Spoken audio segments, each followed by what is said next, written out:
Hello everyone! Ayan, magandang gabi po sa atin lahat. Ayan, nagluto po ako ng karakareng baka. Ayan mga idol, gisa po natin maayos ang ating mga ricados. At ayan po ang nilagang baka mga idol. Ilagay na po natin sa kawa. Ayan, haluin po natin mga idol.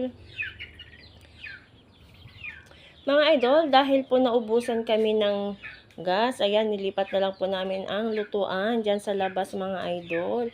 At ito nga, papakuluan po natin ito at lalagyan na rin po natin ng peanut butter.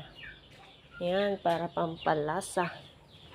Para pampalinamnam. Ayan mga idol, kailangan po nating haluin maigi para po hindi dumikit sa ilalim.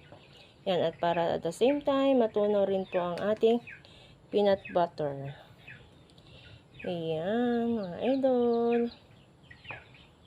Next po, ito po ang puso ng saging mga idol.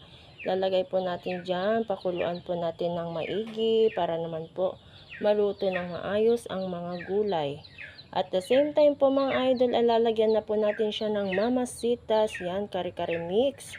At lagyan din po natin ng pampakulay, ayan po ay ang atsuete. Yan mga idol, ang ganda na ng kulay ng ating kare-kare, o diba? Ayan, lagyan na rin po natin ang pechay.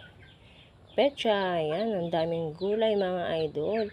Ayan mga idol, request ng aking hubby. Yan, mga idol, nagre-crave siya. Gusto daw niyang mag-ulam ng kare-kare. Kaya naman po siya ay nagpabili ng mga sangkap ng mga ilulutong ulam. Ayan po mga idol, kailangan po natin siyang ilubog. Kailangan po natin siya ilagay sa ilalim niya mga idol para yan, 'di ba? Lutong-luto na ang ating mga gulay, naluto na rin po ang ating kare-kare. Kaya yan po, that's it for today mga idol. Yan, happy tummy, good day and good night.